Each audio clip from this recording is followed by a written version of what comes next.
I knew something was wrong the second I pulled into my driveway and saw the neon orange violation notice stapled to my front door like some kind of scarlet letter.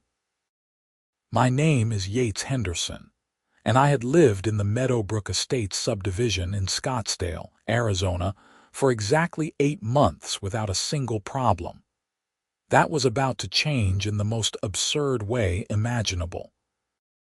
I parked my truck and walked up to the door, squinting in the late afternoon sun as I pulled the notice free. The paper was still warm from the Arizona heat, and the bold red letters at the top practically screamed at me. Violation notice, it read, followed by a laundry list of alleged infractions that made my blood pressure spike instantly.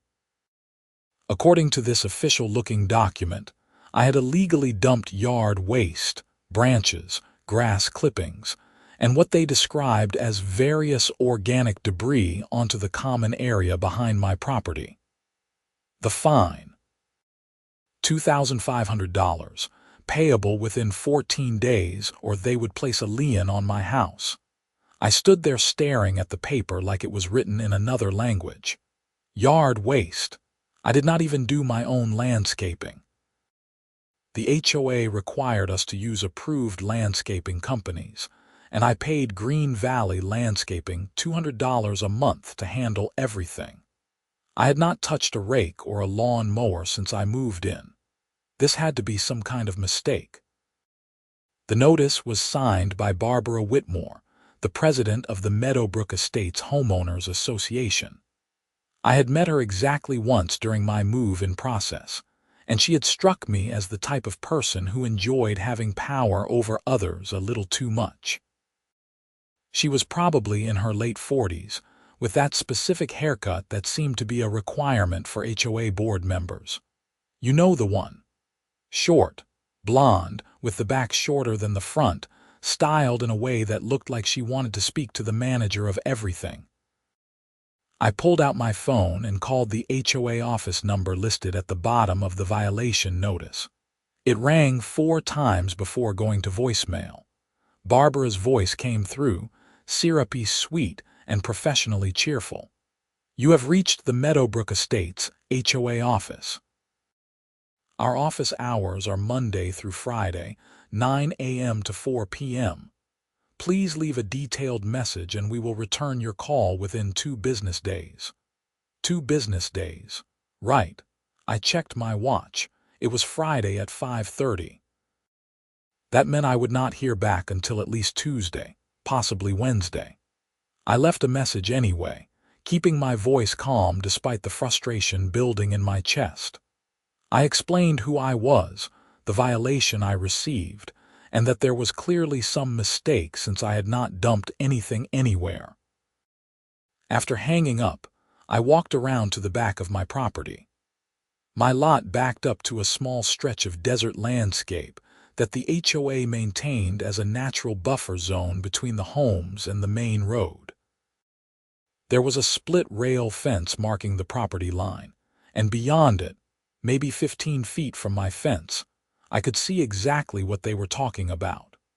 Someone had dumped a massive pile of grass clippings, palm fronds, dead bushes, and tree branches right there in the open area. It was a substantial mess, probably 3 or 4 cubic yards of material, but here is the thing. It was not mine. I looked at my own backyard.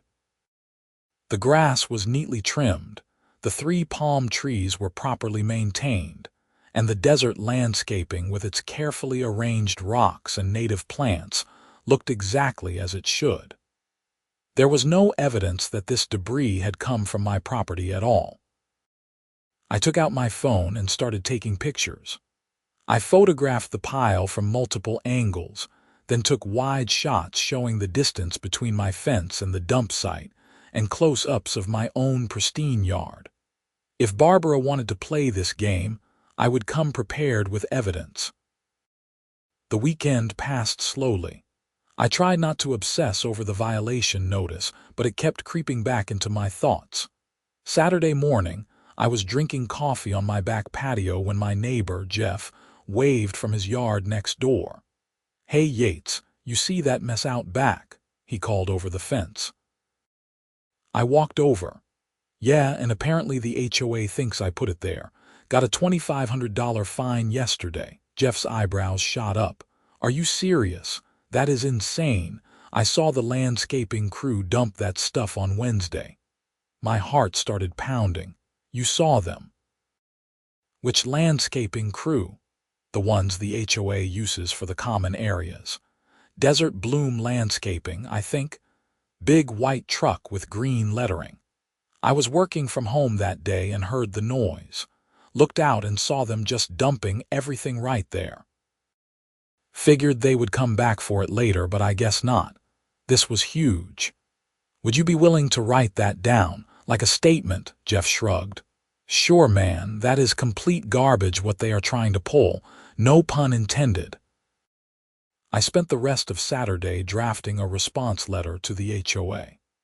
I included Jeff's written statement, my photographs, and a detailed explanation that I had not dumped anything, and that I had an eyewitness who saw the HOA's own landscaping contractor create the mess.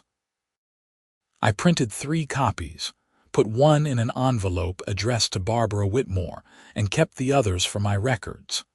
Monday morning, I drove to the Meadowbrook Estates HOA office before work. It was located in a small strip mall about 2 miles from the subdivision, squeezed between a nail salon and a tax preparation service. The door had the subdivision logo on it, a pretty generic design of houses and trees that probably cost someone way too much money to create. I walked in at 9:15. The office was exactly what I expected. Beige walls, generic landscape paintings, a desk with a computer, and Barbara Whitmore sitting behind it looking like she owned the world. She glanced up when I entered, and I saw recognition flash across her face. "Mr. Henderson," she said, her voice dripping with false pleasantness. "I was just about to return your call. I wanted to deliver this in person." I placed the envelope on her desk. "There has been a significant error with the violation notice I received. I did not dump any yard waste, and I have a witness who saw your landscaping contractor dump that material on Wednesday." Barbara did not even open the envelope. She folded her hands on the desk and gave me a smile that did not reach her eyes. "Mr. Henderson, the violation was clearly documented. The waste was found directly behind your property. As the homeowner, you are responsible for ensuring that no debris from your lot ends up on common property. But it did not come from my lot. It came from your landscaping company's truck. My neighbor saw them dump it." "I find that very hard to believe," Barbara said, her voice taking on an edge. "Desert Bloom has been our contracted landscaper for 5 years. They are professionals and would never do something like that." I pointed at the envelope. "The statement is right there. Jeff Morrison, 847 Desert Vista Drive. He was home working and witnessed the entire thing. He is willing to testify to that if needed." Barbara finally picked up the envelope, opened it with deliberate slowness, and skimmed the contents. Her expression did not change. When she finished, she placed everything back in the envelope and slid it across the desk toward me. "This does not change anything. The violation stands. The fine is due within 14 days. I felt my frustration boiling over. "Are you serious right now? You have a written witness statement and photographic evidence that this was not me, and you are refusing to even investigate. Mr. Henderson, I suggest you watch your tone." The HOA board takes these matters very seriously, and we have clear documentation that this waste appeared behind your property. If you wish to dispute the fine, you can request a hearing with the board at our next monthly meeting. When is that? 3 weeks from Thursday. I did a quick mental calculation. That is 5 weeks from now. The fine is due in less than 2 weeks. How exactly does that help me? Barbara's smile turned condescending. You can pay the fine and then request a refund if the board rules in your favor at the hearing. So I am supposed to pay $2,500 for something I did not do, wait over a month for a hearing, and then hope you all decide to give me my money back. Those are the bylaws, Mr. Henderson. If you have an issue with them, perhaps you should have read them more carefully before purchasing in Meadowbrook Estates. I wanted to say a lot of things in that moment, but I knew it would not help. Instead, I picked up my envelope and walked out without another word. My hands were shaking as I got back in my truck. Over the next few days, I did research. I read through the entire HOA bylaws document, all 47 pages of dense legal language. I looked up Arizona HOA laws and regulations.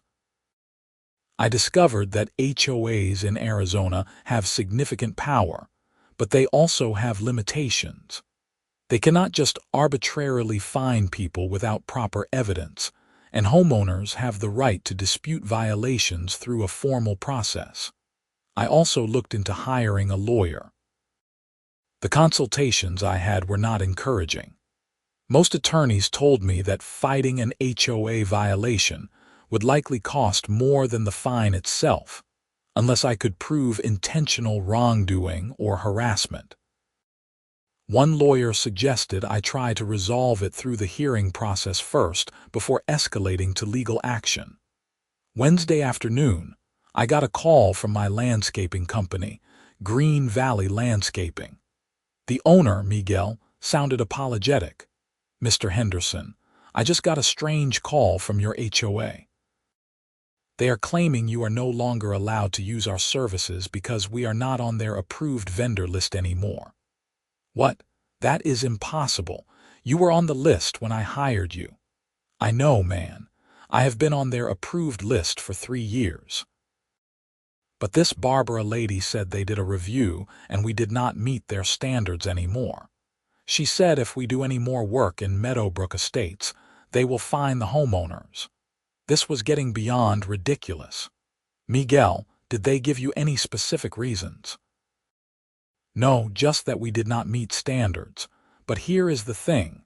I talked to 2 other landscapers who service your neighborhood, and they got the same call this week. It is only the companies that also service Desert Bloom's competitors." Now it was making sense. Let me guess. Desert Bloom is the only one left on the approved list. Them and one other company that charges twice as much as everyone else. "Yates, I am really sorry.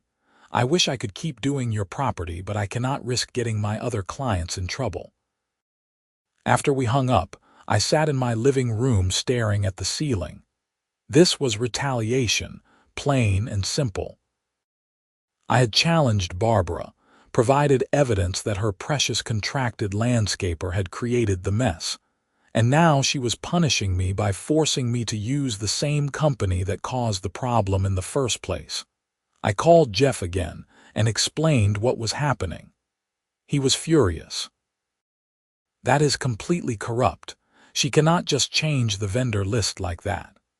Apparently she can. Or at least she is doing it. I checked the bylaws.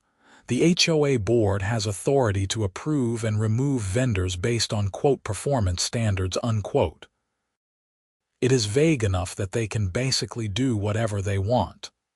So what are you going to do? I had been thinking about that. I need proof, real proof, not just a witness statement but actual video evidence of what happened.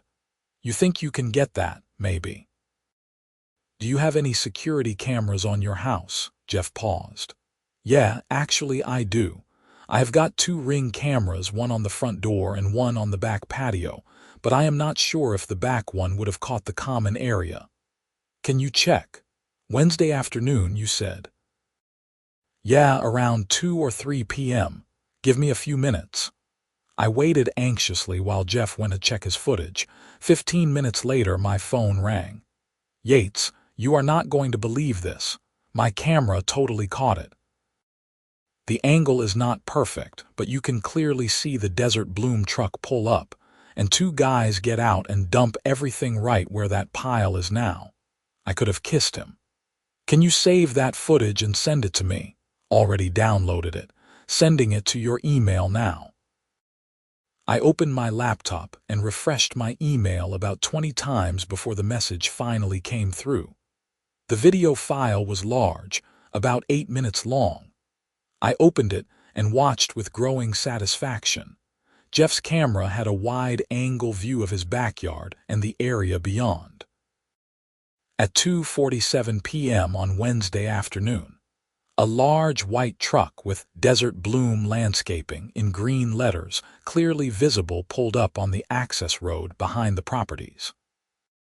2 men in company uniforms got out, opened the back gate of the truck, and began throwing out armload after armload of grass clippings, palm fronds, branches, and other yard waste. They spent about 5 minutes creating the pile, then got back in the truck and drove away. The video quality was good enough that I could read the company name and even make out the license plate number. This was it. This was the evidence I needed. But I had to be smart about how I used it. If I just sent it to Barbara, she would probably ignore it or claim it was doctored somehow. I needed leverage. Thursday morning, I called the Scottsdale City Code Enforcement Office. A friendly woman named Patricia answered. "Hi, I would like to report illegal dumping on common property in my subdivision." "Okay, can you give me the address and details?" I provided the location and explained the situation, leaving out the part about the HOA fine for now. Patricia took down all the information and said they would send an inspector out within the next few days. "Just so you know," she added, "illegal dumping on common areas is a violation of city code.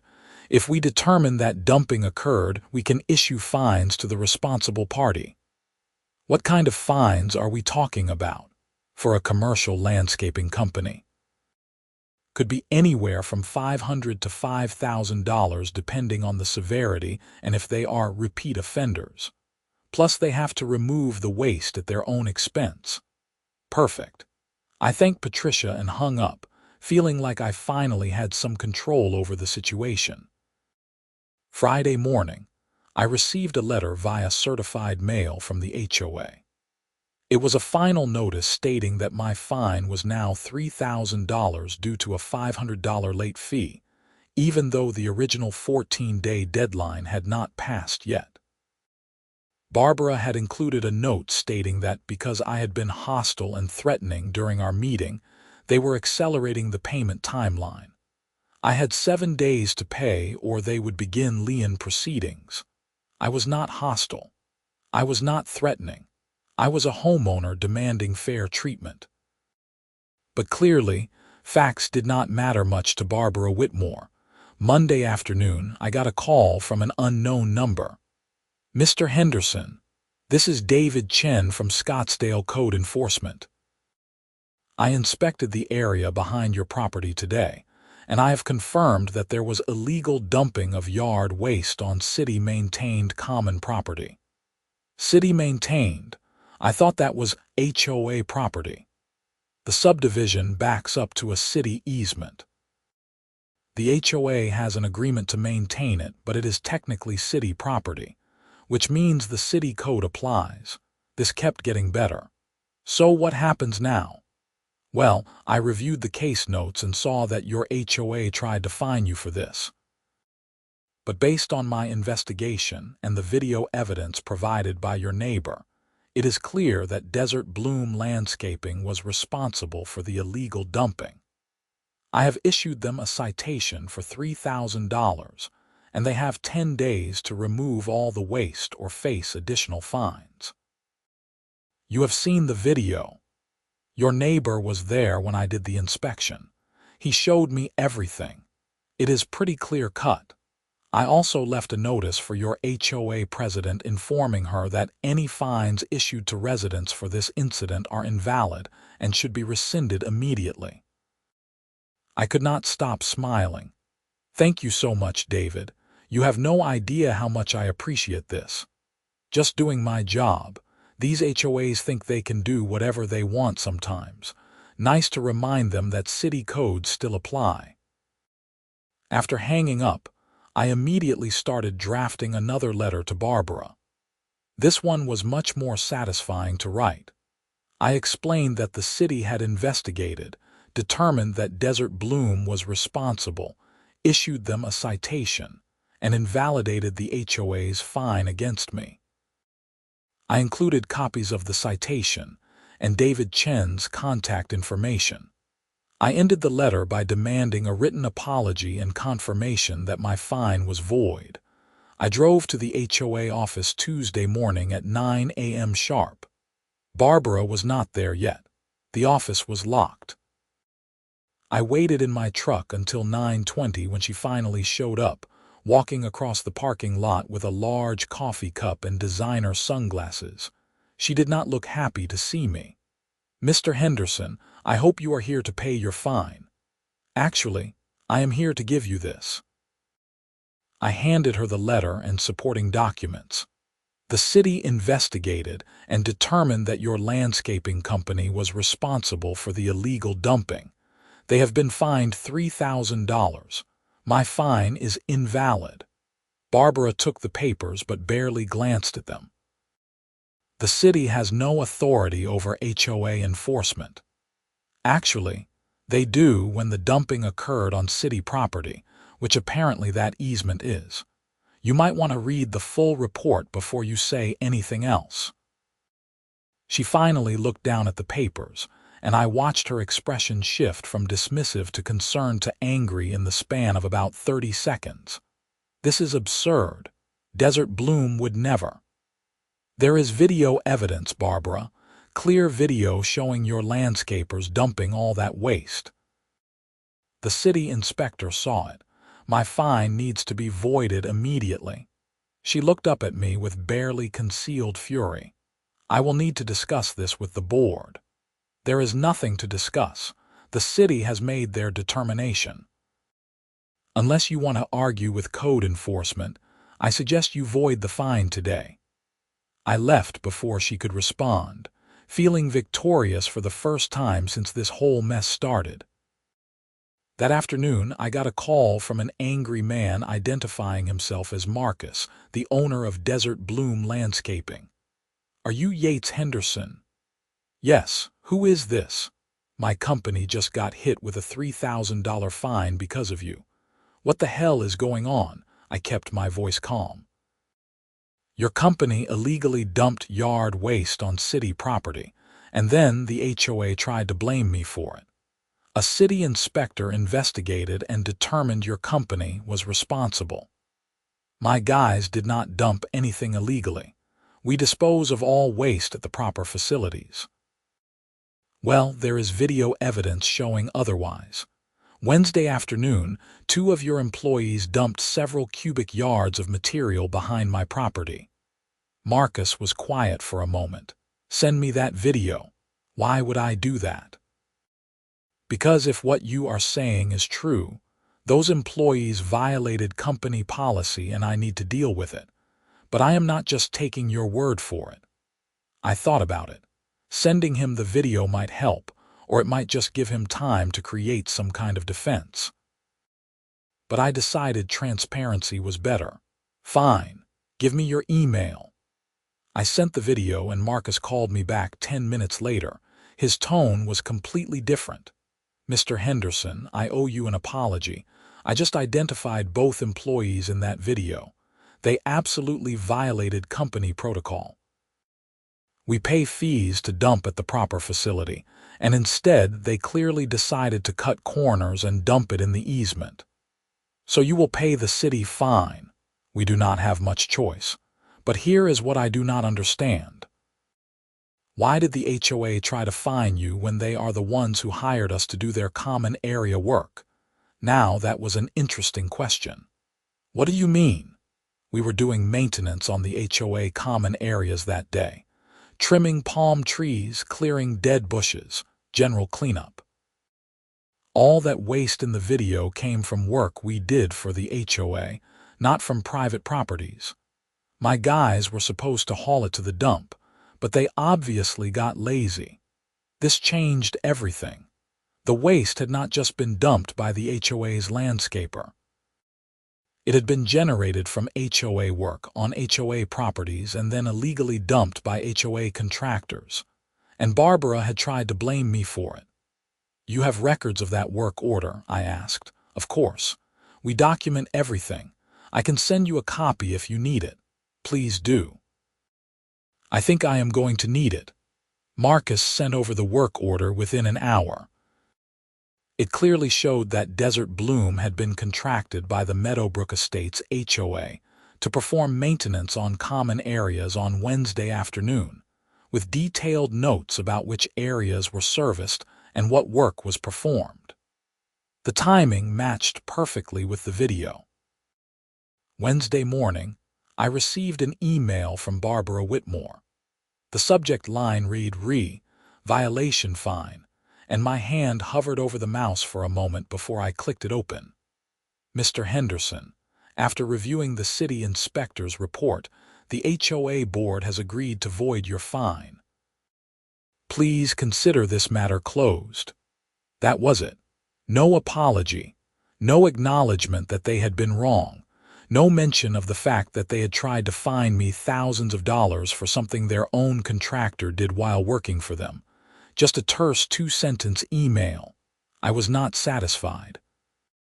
Not even close. I spent the rest of the day researching Arizona HOA laws in more detail. I discovered that HOAs can be held liable for damages if they act in bad faith or abuse their authority. I also found several law firms that specialized in HOA disputes. Thursday morning, I had a phone consultation with an attorney named Rebecca Finch. I explained everything that had happened, sent her all my documentation, and waited for her assessment. "This is actually a pretty strong case," Rebecca said. "The HOA issued a fine without proper investigation, ignored your evidence, retaliated against you by removing your landscaper from the approved vendor list, and accelerated the fine while falsely claiming you were hostile. Then the city investigation proved that the HOA's own contractor was responsible for waste generated during HOA contracted work. That is a clear case of bad faith. What can I do about it? You can sue the HOA for harassment, abuse of authority, and any damages you incurred." "Did you have to hire a new landscaper?" "Not yet. I have been doing basic maintenance myself for the past week, but I cannot keep that up long term. The only companies left on their approved list charge almost double what I was paying. Keep track of those increased costs. That is quantifiable damage. You should also document any time you spent dealing with this, any stress or anxiety it caused, everything. We can potentially recover all of that. What would something like this cost me? I can work on contingency if you are comfortable with that. I take a percentage of whatever we recover, so you do not pay anything upfront. Based on what you are describing, I think we could seek at least $20,000 in damages, possibly more." I thought about it. Part of me just wanted to move on and forget this ever happened. But another part of me, the part that was absolutely furious about how I had been treated, wanted to make sure Barbara and the HOA board could not do this to anyone else. "Let me think about it over the weekend and get back to you. Take your time. Just know that you have a good case if you want to pursue it." Friday evening, I was grilling dinner on my back patio when Jeff came over. He looked stressed. "Hey man, I just got a violation notice from the HOA." My stomach dropped. "For what?" "They are saying my Ring camera violates the bylaws because it records common property without authorization. They are demanding I remove it or face a $1,000 fine. This was absolutely retaliation. When did you get this?" "Notice was dated yesterday, stapled to my door when I got home from work today. This is because I gave you that video, is not it?" "Definitely." "Barbara is punishing anyone who helped me. Do you still have the video?" "Yeah, backed up in 3 places. I am not deleting it." "Good." Do not delete anything, and do not take down your camera. I think I am going to sue the HOA, and this just makes the case stronger." Jeff nodded slowly. "I will be a witness if you need me. This is getting out of hand."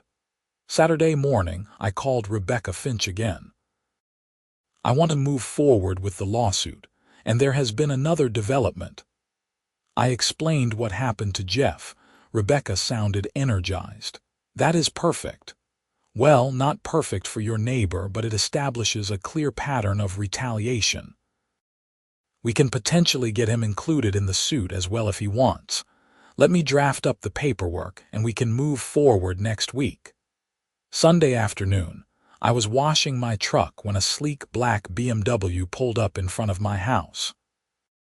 A woman in her 60s got out, dressed in expensive-looking casual clothes. She walked up my driveway with a practiced smile.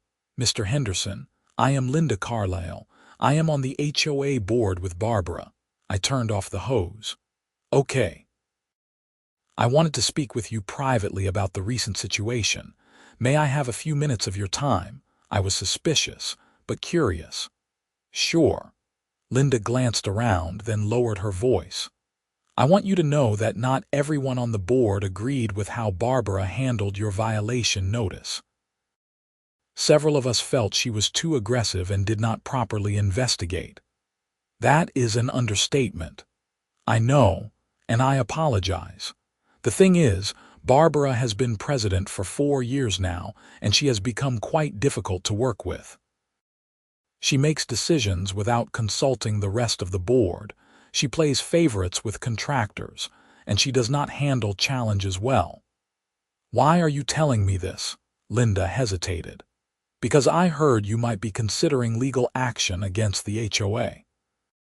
If you do that, it will cost the association tens of thousands in legal fees to defend, and those costs come from homeowner dues. But there might be another solution." I crossed my arms. "I am listening." "There is a vote coming up in 6 weeks to elect new board members. Barbara is up for re-election as president. If enough homeowners show up and vote, we could replace her.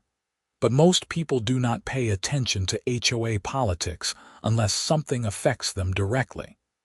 So you want me to not sue in exchange for the possibility that maybe Barbara might get voted out? I want you to consider that there are better ways to fix this problem than litigation. Barbara has made enemies, not just you. Your neighbor with the camera violation, 3 other homeowners she has fined for minor infractions this year, and several of us on the board who are tired of her leadership. If we organize, we can remove her properly and reform how this HOA operates." I thought about it. "And what happens to Jeff's violation notice? And the vendors she removed from the approved list? If you give me until tomorrow afternoon, I will personally ensure Jeff's violation is voided and the vendor list is restored. I am vice president. I have authority to reverse Barbara's decisions if I can prove they were not made with proper board approval, which these were not. She did all that without board approval. Barbara thinks the president role gives her unilateral authority. It does not. She is supposed to bring major decisions to the full board for a vote. She has not done that in over a year. This was getting interesting. What do you need from me? Time. 6 weeks until the election. Rally other homeowners. Come to the meetings. Vote. Help us make this HOA function the way it is supposed to instead of being Barbara's personal fiefdom. In exchange, I will fix the immediate problems and make sure no one gets any more bogus violations." I considered the offer. On one hand, a lawsuit would get me damages and feel satisfying. On the other hand, it would take months, cost the HOA money that ultimately came from people like Jeff and other innocent homeowners, and might not actually change anything long-term. I will think about it. But I want Jeff's violation voided by tomorrow afternoon, like you said, and I want written confirmation that Green Valley Landscaping and the other vendors are back on the approved list. You will have it. Linda left, and I spent the rest of the day wrestling with the decision. Part of me did not trust her. She was part of the same board that had let Barbara run wild for 4 years. But part of me thought she might be genuine, and that fixing the system might be better than just getting a payout. Monday morning, I got an email from Linda Carlisle. Attached was an official HOA letter stating that Jeff Morrison's violation notice was voided due to an administrative error, and that security cameras recording common areas were permitted under the bylaws. There was also an updated approved vendor list that included Green Valley Landscaping and all the other companies that had been removed. I forwarded it to Jeff immediately. He called me 30 seconds later. "Did you threaten to sue them or something?" Something like that. "One of the board members is trying to organize against Barbara. She wants us to help vote her out in 6 weeks. I am definitely voting. This has been ridiculous." Over the next few weeks, I learned more about HOA politics than I ever wanted to know. Linda introduced me to the other board members who were tired of Barbara's leadership. There were 5 board positions total. Barbara was president, Linda was vice president, and there were 3 other members named Gary, Patricia, and Thomas. Gary was firmly in Barbara's camp. Patricia and Thomas were fence-sitters who went along with whatever caused the least conflict. Linda wanted to flip them and replace Gary if possible. The more I learned, the more I realized Barbara had been running the HOA like her personal kingdom. She had given Desert Bloom a contract worth $60,000 per year without getting competing bids. She had issued over 40 violation notices in the past year alone, compared to an average of 12 per year under previous presidents. She had raised HOA dues twice without properly justifying the increases. And she had spent association money on things like new office furniture and a company car that she claimed was for HOA business, but mostly used for personal errands. Linda organized a meeting at her house with about 15 homeowners who had various grievances with Barbara's leadership. Jeff came with me. There was a young couple who had been fined for leaving their trash, cans visible from the street, even though they had brought them in within the allowed time frame. There was an elderly man who had been cited for having the wrong shade of beige paint on his house trim, even though he used the exact color from the approved palette. There was a woman who had been fined because her teenage son's car was parked on the street overnight, which was apparently against the rules even though the rules did not clearly state that everyone had a story. Everyone was frustrated, and everyone was motivated to show up for the election.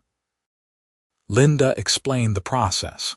Any homeowner in good standing could run for the board. Elections were held at the annual meeting, and you needed a simple majority to win. Typically, only about 30% of homeowners showed up to annual meetings, which made it easy for incumbents to stay in power. But if we could get more people to attend and vote, we could change things. 3 people volunteered to run for board positions, including myself, Jeff, and a retired accountant named Raymond who wanted to audit the HOA's finances. If we could win those 3 seats plus Linda's vote, we would have a majority and could elect a new president. Barbara did not make it easy. 2 weeks before the election, I got another violation notice. This time, she claimed my house number was not clearly visible from the street, which was a safety violation. I walked out and looked at my house. The numbers were metal, 6 inches tall, clearly mounted next to my front door and perfectly visible. I took photos and sent them to Linda, who confirmed it was another bogus violation and voided it immediately. Jeff got cited for having a weed in his front landscaping. When he went to look, it was a tiny sprout barely a 1/4 inch tall. Linda voided that one too, Raymond got a notice saying his fence needed to be repainted even though it had been painted 6 months earlier. Voided. Barbara was trying to harass us into dropping out, but it was having the opposite effect. Every bogus violation just made us more determined and gave us more evidence to show other homeowners why she needed to go. The night before the election, I barely slept. I had no idea how many people would actually show up. Linda had sent multiple emails and even put flyers on every door in the subdivision, but there was no guarantee anyone would care enough to attend. The annual meeting was held at a community center in Scottsdale at 7 p.m. on a Thursday evening. I arrived 30 minutes early and was shocked by how many cars were already in the parking lot. When I walked into the meeting room, it was packed. There had to be at least 150 people there, maybe more. The room was set up with rows of chairs facing a table at the front where the current board sat. Barbara was in the center, looking composed, but I could see tension in her shoulders. Linda caught my eye and gave me a small thumbs up. Jeff was sitting in the third row. Raymond was near the back, chatting with some other homeowners. At 7 p.m. sharp, Barbara called the meeting to order. She went through the standard annual meeting procedures, including reading the minutes from last year, presenting the financial report, and discussing the state of the association.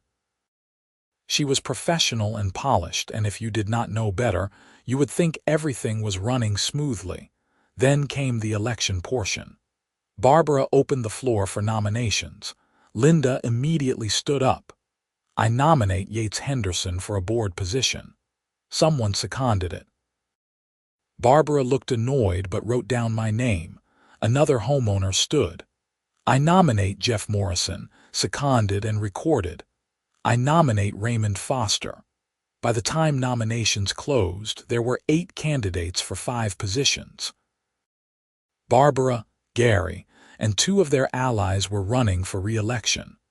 The 4 of us were challenging them, plus 1 wild-card candidate I did not know. Each candidate was given 3 minutes to speak. When my turn came, I walked to the front and faced the room full of neighbors. "My name is Yates Henderson. I have lived in Meadowbrook Estates for 8 months. Most of you probably do not know me, but about 6 weeks ago, I received a $2,500 fine from the HOA claiming I illegally dumped yard waste behind my property. I had not dumped anything. The city investigated and discovered that the HOA's own landscaping contractor was responsible. They were fined $3,000 by the city for illegal dumping. I could hear murmuring in the audience. I continued. After I challenged the fine, the HOA removed my landscaping company from the approved vendor list as retaliation. My neighbor, who provided video evidence of the landscaping company dumping the waste, received a violation notice claiming his security camera was illegal.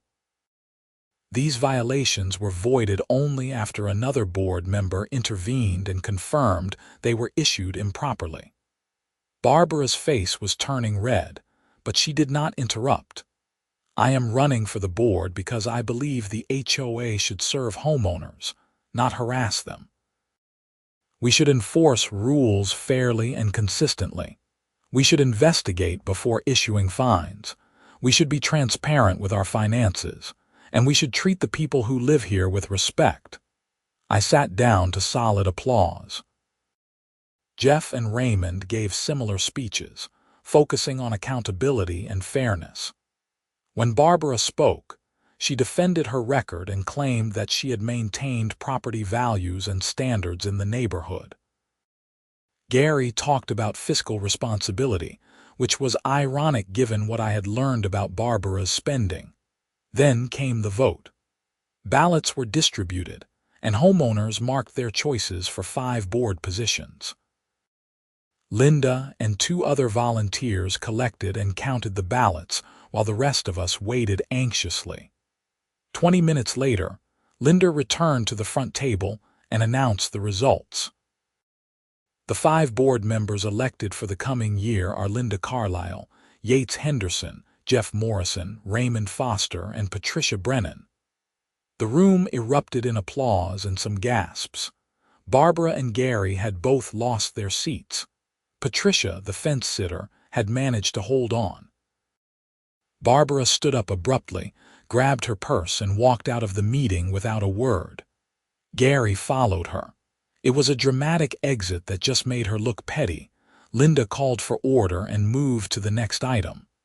Our first act as the new board is to elect officers. I nominate Yates Henderson for president. Seconded, Raymond said immediately. All in favor. 4 hands went up. Patricia abstained. I was now the HOA president. The rest of the meeting was a blur. We discussed upcoming projects, approved the budget, and addressed a few homeowner concerns.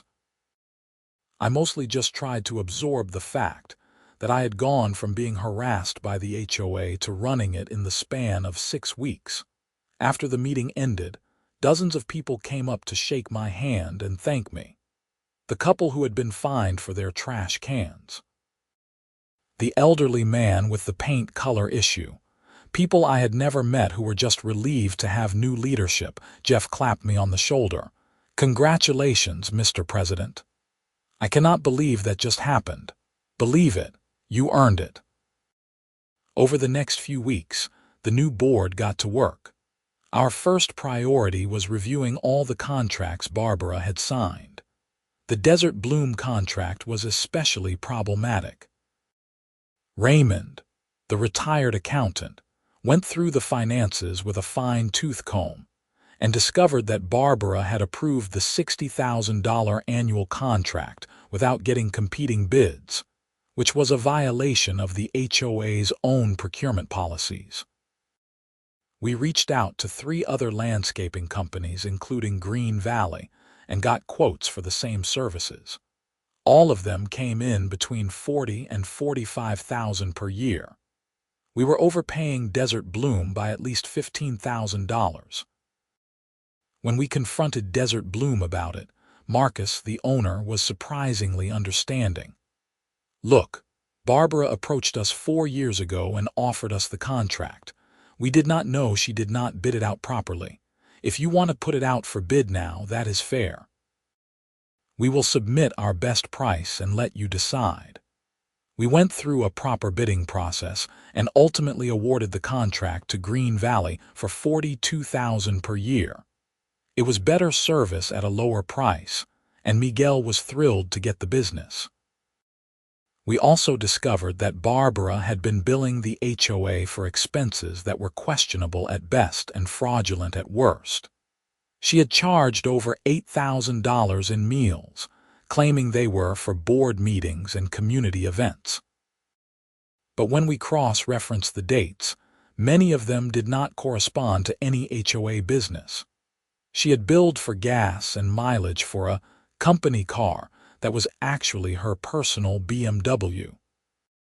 She had purchased office furniture worth $3,000 when the old furniture was perfectly fine, and we later found out she had taken the old furniture home for personal use. Altogether, Raymond calculated that Barbara had misappropriated approximately $18,000 in HOA funds over the past 2 years. I called Linda and Raymond for an emergency meeting. This is serious. This is not just bad judgment. This is theft. Linda nodded grimly. I had no idea it was this extensive.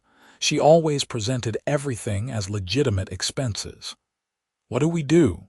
Do we report this to the police? Raymond leaned back in his chair. We could. Misappropriation of HOA funds is a crime in Arizona. But we should probably consult with a lawyer first to make sure we have everything documented correctly. We hired an attorney who specialized in HOA law to review Raymond's findings. After a week of analysis, she confirmed that Barbara had likely committed multiple violations of Arizona revised statutes related to HOA governance and potentially criminal fraud.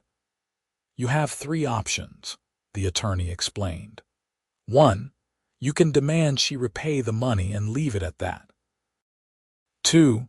You can report her to the Arizona Department of Real Estate, which oversees HOAs and can impose fines and sanctions.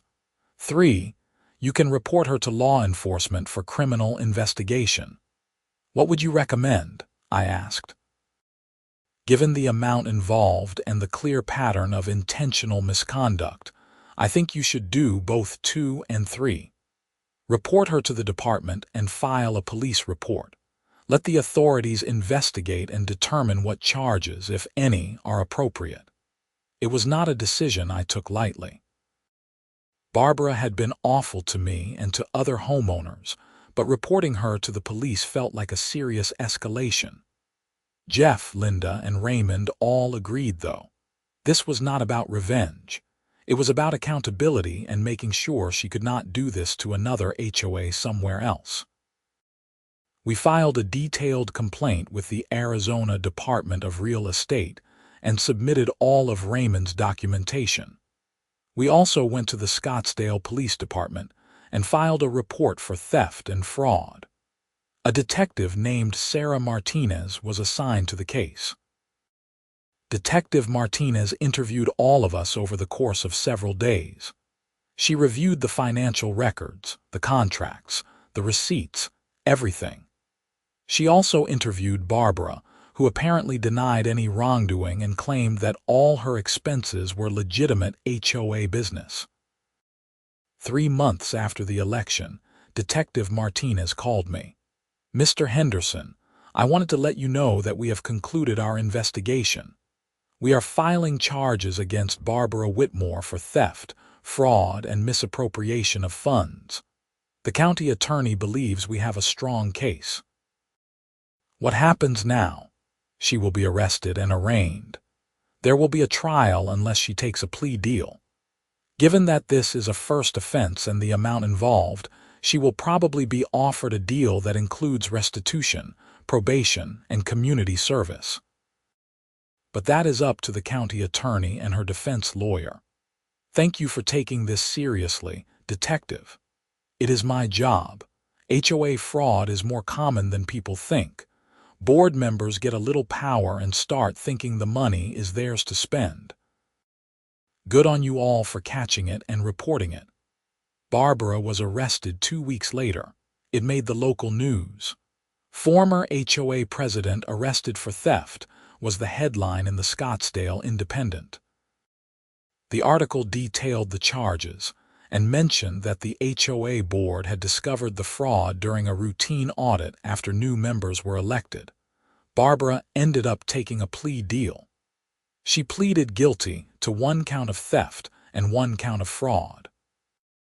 She was sentenced to 3 years of probation, ordered to repay the full $18,000 to the HOA, perform 200 hours of community service, and banned from serving on any HOA board in Arizona for 10 years. It was not prison time, but it was justice. She had been held accountable for what she did, and she would not be able to do it again. The fallout from the whole situation rippled through Meadowbrook Estates for months. Several other homeowners came forward with stories of being harassed or unfairly fined by Barbara. We reviewed all the violation notices issued during her tenure and found dozens that were either improperly issued or based on rules that did not exist. We voided all of them and refunded fines where people had already paid. We also completely revised the HOA's violation process. Now, before any fine is issued, the board has to review photographic evidence, give the homeowner written notice with an opportunity to respond, and conduct a proper investigation. No more summary judgments or retaliation. The community response was overwhelmingly positive. People started coming to board meetings again. Homeowners volunteered to help with projects. There was a sense that the HOA was actually serving the community instead of ruling over it. As for me, I learned way more about HOA governance than I ever wanted to know. Being president was a lot of work, mostly administrative and boring. But it was also satisfying to know that we had fixed something that was broken and made life better for everyone in the neighborhood. Jeff remained on the board for 2 years before deciding he had had enough of the politics. Raymond stayed on and continued to keep our finances in perfect order.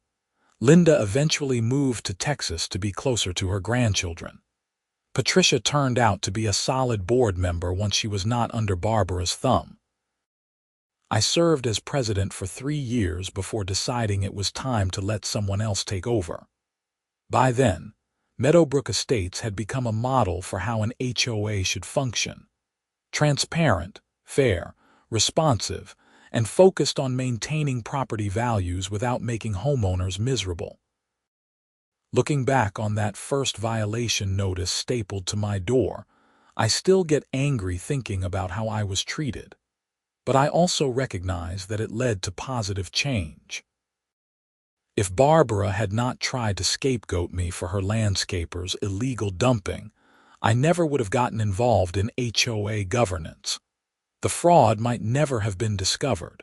She might still be harassing homeowners and stealing money. Sometimes you have to fight back against injustice, even when it seems easier to just pay the fine and move on. Sometimes standing up for yourself means standing up for everyone. And sometimes the best revenge is not a lawsuit or public shaming, but simply taking away someone's power to hurt people and replacing it with leadership that actually serves the community. The pile of yard waste that started everything was removed by Desert Bloom at their own expense within days of getting the city citation. The spot behind my property is now just empty desert landscape, marked by a small drainage channel and some native plants. Every time I look at it, I remember how close I came to paying thousands of dollars for something I did not do, and how much worse it could have been if I had not had video evidence and a neighbor willing to stand up with me. 3 years after everything happened, I sold my house in Meadowbrook Estates and moved to a different part of Scottsdale. The new owners asked me about the HOA during the home inspection, and I was able to honestly tell them it was well run, fair, and responsive. That felt good. I still see Jeff occasionally. We grab lunch every few months and catch up. He tells me the HOA is still functioning well under the new president, a retired teacher named Susan who is organized and no nonsense but fair. The approved vendor list is stable. Violation notices are rare and properly investigated. The finances are transparent. Miguel from Green Valley Landscaping still handles the common areas, and his contract has been renewed twice through proper competitive bidding. He sent me a thank you card when I moved, saying that getting the HOA contract had helped him grow his business enough to hire 3 more employees. Even Marcus from Desert Bloom reached out after I moved. He said that losing the Meadowbrook contract had been a wake-up call for his company. He implemented new policies to prevent illegal dumping, installed GPS tracking on all his trucks, and personally inspects job sites now. He said he appreciated that I had not tried to destroy his business over his employees' mistakes, and that he had learned from the experience.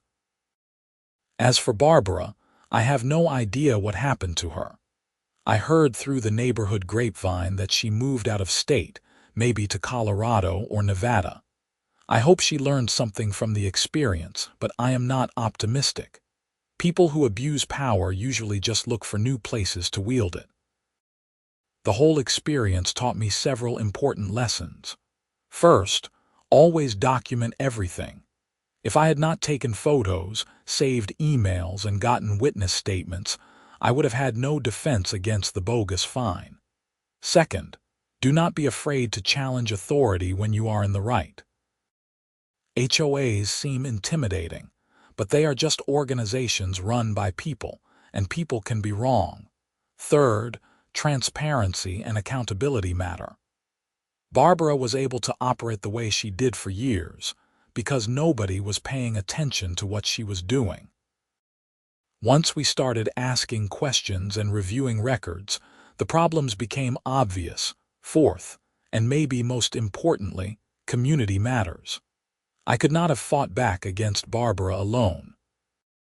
It took Jeff providing the video evidence, Linda organizing the opposition, Raymond auditing the finances, and dozens of other homeowners showing up to vote. When people work together, they can overcome petty tyrants and create something better. I think about that sometimes when I hear HOA horror stories from friends or read about them online. It is easy to feel powerless against these organizations. They have legal authority, they control your home and property, and they can make your life miserable if they want to. But they are not invincible. They are accountable to homeowners, to state law, and to basic standards of fairness and honesty. If you are dealing with an abusive HOA, my advice is this: document everything, know your rights, find allies, and do not back down if you are in the right. It might take time and effort, but you can win. And if you are serving on an HOA board, remember that you are there to serve your community, not rule it. Treat people fairly, follow your own rules, be transparent with finances, and remember that every homeowner deserves respect and due process. In the end, that pile of illegally dumped yard waste cost Barbara her position, her reputation, $18,000 in restitution, 3 years of probation, and the right to ever serve on an HOA board again. It cost Desert Bloom a $3,000 fine and a $60,000 annual contract. It cost the HOA thousands in legal fees and audit costs. And it cost me months of stress, countless hours of work, and a crash course in HOA politics. But it also brought positive change to an entire community, held a corrupt official accountable, and proved that regular homeowners can fight back against abuse of power and win. Looking at it that way, maybe it was worth it after all. I certainly sleep better knowing I stood up for what was right, even when it would have been easier to just write a check and stay quiet. My current home does not have an HOA, and I am perfectly happy about that.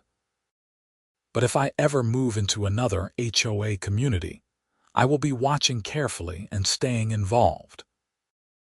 Because the lesson I learned from Barbara Whitmore and Meadowbrook Estates is that the price of a functioning community is eternal vigilance, and the alternative is paying fines for things you did not do, while someone else steals your money and calls it leadership.